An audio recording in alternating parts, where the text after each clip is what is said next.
र हामीलाई धेरै टाढाबाट रहेर अहिले यस कार्यक्रममा सुनमा सुगन्ध बढाउन उपस्थित अति नै एकदमै धर्मनिष्ठ हुनुहुन्छ, तपनिष्ठ हुनुहुन्छ। सुमधुर श्रीमद् भागवत श्रीमद् तारतम्य सागर महावाणीका कथाकार पनि हुनुहुन्छ। दिव्यन्दर करुणाधामका वर्तमानका अधिपति पनि हुनुहुन्छ।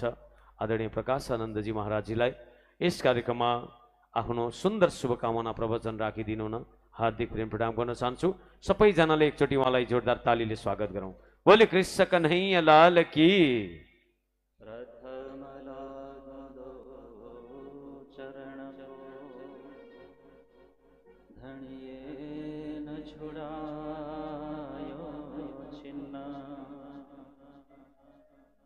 लाख तली लालड़ियाँ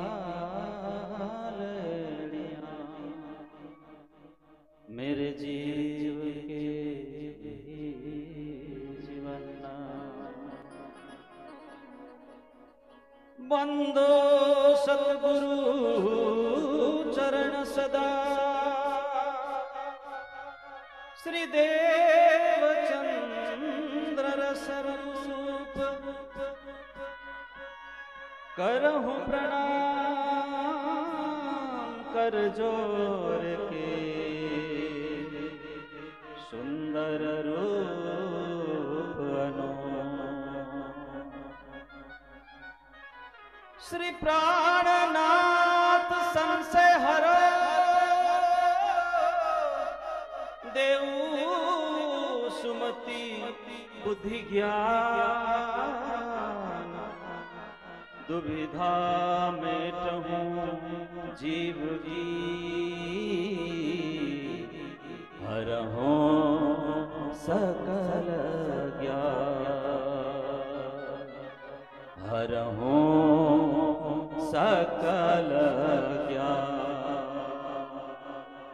बोलिए कृष्ण कन्हैया लाल को जय हो।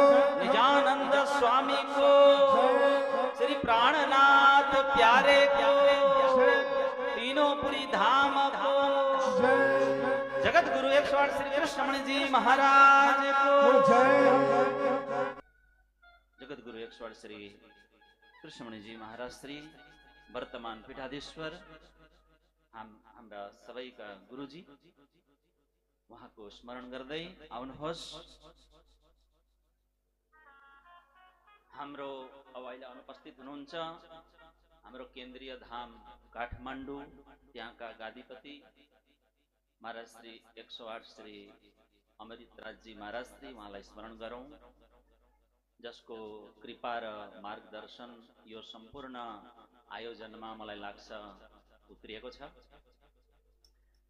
त्यसैगरी नजरपुरका गादीपति परम विद्वान वाणी विशारद 108 श्री सुरेन्द्र महाराजजी, जसको दिव्य उपस्थितिले यहाँको वाणी चर्चाले यो सभा, यो मण्डप, यो सत्संग, यो पारायण अझ पावन बनेको छ। त्यसैगरी नाम्फिङ सिक्किम मङ्गलधाम का गादीपति 108 श्री प्रमोद सुधाकरजी महाराजजी, उहाँको भागवत व्यास प्रेमपूर्ण वाणीले सधैँ हामीलाई प्रेरित गर्छ। यो स्टेज सञ्चालक परम विद्वान वाणी विशारद भागवताचार्य श्री नवीन शास्त्रीज्यू, जसको मधुर वाणी सुन्दर साथजी एक कुशल सञ्चालकले यो कार्यक्रमलाई जीवन्त र आनन्दमय बनाइरहेको छ। धन्यवाद शास्त्रीजी भन्न चाहन्छु। संगीतकार मण्डली, सम्पूर्ण कलाकारहरू, त्यसैगरी हाम्रा पोखराका धर्म प्रचारक, त्यहाँ मन्दिरमा रहेर धर्म प्रचार गरिरहनु भएका, शैक्षणिक क्षेत्रमा पनि खूब डिग्री हासिल गर्नुभएको छ आदरणीय श्यामजी महाराजजी, उहाँको ज्ञान, उहाँको सेवा भावनाले हामीलाई सधैँ प्रेरणा दिइरहेको छ। यो पवित्र सत्संग कार्यक्रम, सत्संग पारायणको आयोजन गर्ने समग्र समिति सदस्यगण, म 2-4 जनाको नाम लिन चाहन्छु पहिलोचोटि आएको भएर। सचिव आदरणीय राजकुमार बजगाईज्यू, 108 पारण समायोजनका अध्यक्ष पनि हुनुहुन्छ, सचिवजी हुनुहुन्छ। अध्यक्षजी हुनुहुन्छ आदरणीय रामनाथ धितालज्यू, कोषाध्यक्ष आदरणीय राजन आचार्यज्यू, सहसचिव सुशीला तिमल सिन्हाज्यू, धार्मिक उपाध्यक्ष गोपाल प्रसाद धितालज्यू, सामाजिक उपाध्यक्ष कृष्ण प्रसाद तिमल सिन्हाज्यू, बाइजुरात अध्यक्ष टिकामाया तिमल सिन्हाज्यू, कार्यक्रमको महासचिव शिव तिमल सिन्हाज्यू, बाइजुरात जिल्ला सहसचिव गोमा बजगाईज्यू। कोही त ताली बजाउनु भएको। अनि सबै युवा परिषदका अध्यक्ष उपाध्यक्ष सचिवज्यूहरूलाई पनि धेरै धेरै वन्दना। सुन्दर साजी, नाम लिँदा त धेरै समय जान्छ, मलाई 10-12 मिनटको समय। हिजो पनि यहाँ युवा परिषदका सचिवजीले सबै सचिवजीहरू आएर, सदस्यगणहरू आएर, गण्यमान्य व्यक्तित्वहरू आएर यहाँ हजुरहरूलाई दर्शन दिनु भइसकेको छ।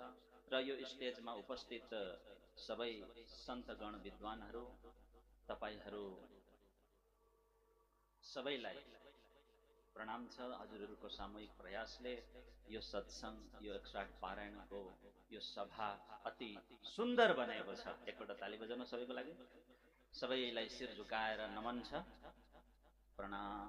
हजुरहरू सबै सुन्दर साथ श्रोतागणहरूलाई मातृशक्ति पितृशक्ति धर्ममा समर्पित माताहरू, भाइहरू, पिताहरू, दिदी बहिनीहरू, आहा युवा साथीहरू सबैलाई हृदयको गहिराईबाट प्रेम प्रणाम। ठिक छ, शान्त राख्नुहोस् मनलाई। हजुरहरूको श्रद्धा भक्ति र उपस्थितिले यो कार्यक्रम सफल भएर गइरहेको छ है, यो चाहिँ ध्यान राख्नुपर्छ। त आज हामी श्री प्राणनाथजीको एक चौपाई, एक मात्र, रहेबे निर्गुण होए के आहार भी निर्गुण, साफ दिल सुभागिन कबहु न दुखावे किन। हजुरलाई चौपाई याद छ? यो चौपाईको गहिरो शिक्षामाथि हामी एकछिन श्रवण गर्नेछौँ। सुन्दर साथजी, यो केवल चौपाई होइन, शब्द होइन, सिर्फ पानी मात्रै होइन, जीवन जिउने तरिका हो। बोलो प्राणनाथ प्यारे। घरमा प्रेम बढाउने, मन सफा राख्ने, कसैलाई दुःख नदिने, निर्गुण बनेर सधैँ सधैँ सुखी रहने, यस्तो शिक्षा छ यसमा। आजबाट नै हामीले निर्गुणको यात्रा सुरु गरौँ। रहेबे निर्गुण होए के आहार भी निर्गुण। मनमा शान्ति राखौँ न। श्रीजीको कृपाले हामी सधैँ सुखी रहन सक्छौँ। चौपाईको गहिरो अर्थ पक्रियौँ भने प्रेमलाई बढाउनु पर्यो, निर्गुणमा बस्नु पर्यो, अनि प्रकाशित हुनु पर्यो भित्रबाट। सुन्दर साथजी, आजकलको समयमा धेरै परिवारहरूमा प्रेम, समझदारी, सद्भाव कम हुँदै गएको छ कि छैन? पति पत्नी बीच झगडा, बच्चा बच्चीहरूसँग, सन्तानहरूसँग द्वेष, समाजमा ईर्ष्या, देशप्रति पनि कहिलेकाहीँ निष्ठा कमजोर भइरहेको छ। बोलो प्राणनाथ प्यारे। महामती श्री प्राणनाथजीले हामीलाई एकदम सरल तर गहिरो शिक्षा चौपाईबाट दिनुभयो। रहेबे निर्गुण होए के, यो संसारमा बसेर पनि निर्गुण बन्नुपर्छ। निर्गुण बन्नु भनेको के हो सुन्दर साथजी? यो कुनै आकाशमा उडेर जाने कुरा होइन, यो त हाम्रो जीवनमा लागू हुने कुरा हो। बोलो प्राणनाथ प्यारे। घरमा निर्गुण बनाऊ, घरदेखि सुरु गरौँ। द्वेष, ईर्ष्या, आरोप प्रत्यारोप छोडेर प्रेम सम्मान को सम्बन्ध हामीले घरमा राखौँ। कबहु न दुखावे किन भन्नुभएको छ श्रीजीले। बच्चाहरूलाई माया गरेर सधैँ सकारात्मक बोलौँ, सिकौँ, उनीहरूको सपनाको समर्थन गरौँ। यो हो निर्गुण। आहार भी निर्गुण भन्नुभएको छ। भोजनमा पनि शुद्धता राखौँ। जैसा अन्न वैसा मन वैसा तन्न। कसैलाई दुःख नदिउँ, झुठो नबोलौँ है, काम क्रोध लोभ मोह मनमा नराखौँ, निकाल्दिउँ। साफ दिलमा नकारात्मक भाव नराखौँ कसैको प्रति। के नराखौँ? नेगेटिभिटी। अनि कुनै पनि जीवलाई दुःख नदिउँ, कुनै पनि आत्मालाई। यो सच्चा निर्गुण हो, श्रीजीले बताएको। रहेबे निर्गुण हो एके, श्रीजी भन्नुहुन्थ्यो। यस्तो निर्गुण जीवन जिउन हामीले सिक्यौं भने सधैँ सुखी रहन सक्छौं। बोलो प्राणनाथ प्यारे। किनकि सुख बाहिर होइन, मनको शान्तिमा छ। कहाँ छ? भित्र। हो कि होइन? हो त भन्नु। जब मनमा राग द्वेष अहंकार कुनै बाँकी रहँदैन, तब राज्यको अनुभव भइहाल्छ चुटकीमा। त यो यात्रा हो। यूं तैयारी कीजिए, आगू करनी है दौड़। आजबाट नै यो यात्रा सुरु गरौँ हामीले। आज घर जाँदा सुन्नुहोस् है, श्रीमानलाई श्रीमतीलाई मुस्कुराएर के भन्ने? I love you. बोलो प्राण, म तिमीलाई माया गर्छु भनेर भन्ने। बच्चालाई गाली गलोज होइन, प्रोत्साहन दिनु। निर्गुण होके रहिए। तिमी सिक्छौ बाबु, कीप गोइङ, आगे अगाडि बढ। बुझ्नु? अनि कसैसँग कदाच रिस उठ्छ, एकछिन रोकिनुहोस्। हामीलाई योगाचार्य गुरुजीले सिकाउनुहुन्छ त्यस्ता कुराहरू। म निर्गुण बन्न चाहन्छु। विचार विचार विचारै भेदे सकल सन्धान। विचार्नु पर्यो नि त एकछिन।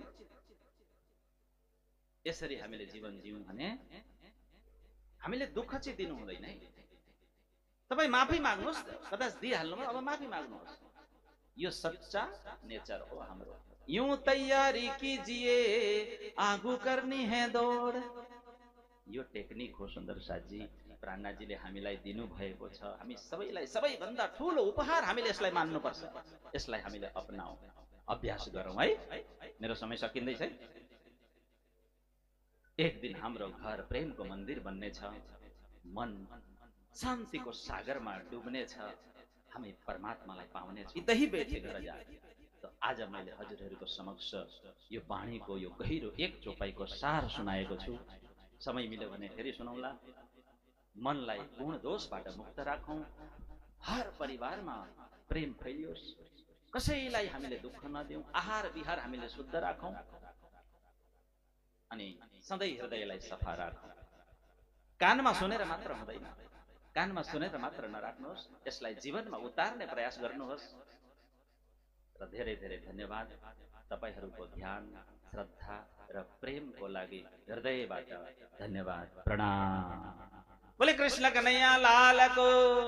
सुन्दर शुभ आशीर्वाद श्री कृष्ण प्रणामी मन्दिर करुणाधाम दिव्यबन्दरबाट प्राप्त भएको छ। फेरि पनि महाराजजीलाई जोरदार तालीले स्वागत गरौं।